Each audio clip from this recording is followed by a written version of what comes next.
ശബരിമലയിലെ മറ്റ് ക്രമക്കേടുകളിലും നടപടികൾ കടുപ്പിക്കാൻ ഇഡി ആടിയ നെയ്യ് വിൽപ്പനയിലെ ക്രമക്കേട് വിവരങ്ങൾ ഇഡി ശേഖരിച്ചു. നിലയ്ക്കൽ അന്നദാനത്തിലെ ക്രമക്കേടിൽ മുൻ അഡ്മിനിസ്ട്രേറ്റീവ് ഓഫീസറുടെ സ്വത്തുക്കൾ കണ്ടുകെട്ടിയിരുന്നു. സ്വർണ്ണക്കൊള്ളയിൽ ഉണ്ണികൃഷ്ണൻ പോറ്റിയെ അടുത്തയാഴ്ച ചോദ്യം ചെയ്യാനുള്ള നീക്കത്തിലാണ് ഇഡി. വിഷ്ണു സുരേഷ് വിവരങ്ങളുമായി ചേരുന്നു. Vishnu, good morning. ഈ ആടിയ ശിഷ്ടം നെയ്യിൽ പോലും അഴിമതി കാണിക്കാൻ, അതും ഈ നമ്മുടെ ഈ സ്വർണ്ണക്കൊള്ളയുടെ വാർത്ത അതിന്റെ പീക്കിൽ നിൽക്കുന്ന സമയത്ത് അതിൽ കൈവെക്കാൻ ധൈര്യം കാണിച്ചുവെങ്കിൽ അവൻ ചില്ലറക്കാരനല്ല നമ്മൾ നേരത്തെ പറഞ്ഞാണ്. പക്ഷേ ഈ ആടിയ നെയ്യ് ക്രമക്കേടിലൊക്കെ ഈ PMLA അട്രാക്ട് ആവുന്നത് എങ്ങനെയാണ് വിഷ്ണു? അശ്മി, ഈ സ്വർണ്ണക്കൊള്ള കേസ് രജിസ്റ്റർ ചെയ്ത് പിന്നില്ലാതെ ED 21 ഇടങ്ങളിൽ പരിശോധന നടത്തിയിരുന്നു. ആ പരിശോധനയ്ക്ക് ശേഷം ED പുറത്തിറക്കിയ വാർത്താക്കുറിപ്പിൽ വളരെ കൃത്യമായി പറഞ്ഞിരുന്നു, ശബരിമലയിൽ സ്വർണ്ണക്കൊള്ള മാത്രമല്ല, ഈ ആചാരാനുഷ്ഠാനങ്ങളുടെ പേരിലും തട്ടിപ്പ് നടന്നിട്ടുണ്ട്.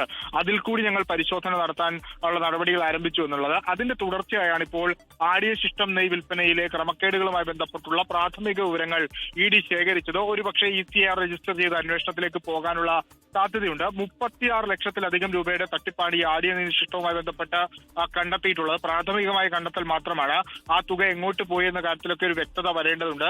വിജിലൻസ് കേസെടുത്ത പശ്ചാത്തലത്തിൽ EDക്ക് ECR രജിസ്റ്റർ ചെയ്യുന്നതിൽ മറ്റ് സാങ്കേതിക തടസ്സങ്ങളില്ല. അതുകൊണ്ടാണ് അതിൽ ഈ കള്ളപ്പണം വെളുപ്പിക്കൽ ഇടപാട് നടന്നിട്ടുണ്ടോ എന്ന പരിശോധനയിലേക്ക് ED കടക്കുന്നത്.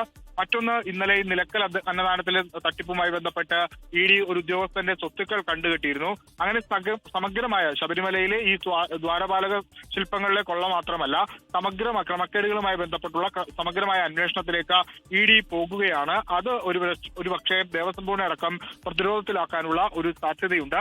സ്വർണ്ണക്കൊള്ളയിലേക്ക് വന്നാൽ ഉണ്ണികൃഷ്ണൻ പോറ്റിയെ അടുത്തയാഴ്ച ചോദ്യം ചെയ്യാനാണ് തീരുമാനം. തിങ്കളാഴ്ച സമൻസ് അയക്കും. അതിനുശേഷം വിളിച്ചു വരുത്തി ചോദ്യം ചെയ്യും. മറ്റ് ആളുകളെയും, ഈ സാക്ഷ്യപ്പെട്ടിയിലുള്ള ആളുകളെയും അടുത്ത ആഴ്ചയോടുകൂടി തന്നെ വിളിച്ചു വരുത്തി.